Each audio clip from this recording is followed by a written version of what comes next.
সবসময় তো তোমাদের ভালোটাই দেখায়, আজকে একটু খারাপটাই তোমরা দেখো। কালকে শনিবার ছিল, কালকে বিকেলবেলা আমার জ্যাঠার শরীর খারাপ, তাই জ্যাঠাকে দেখতে গেছিলাম। জ্যাঠা ছাদের থেকে পড়ে গেছে, তাই জ্যাঠাকে দেখতে গেছিলাম।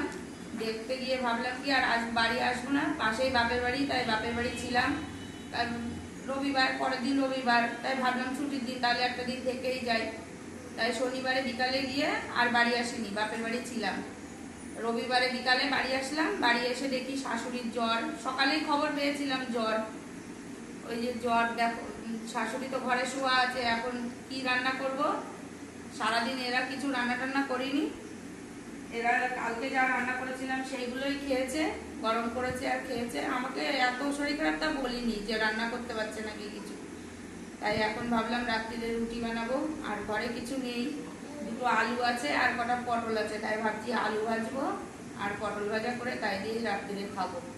কিন্তু কেউ কেউ খোঁজ খবর নেওয়ার কেউ নেই যে সারাদিন ধরে কি করছে কি না হচ্ছে। সবাই ভালোটাই দেখে, কেউ খারাপটা দেখে না।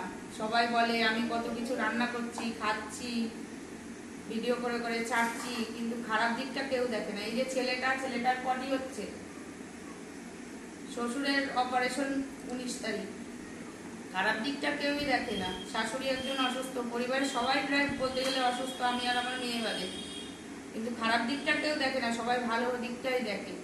সব কত কিছু করছি সেইগুলোই সবাই দেখে।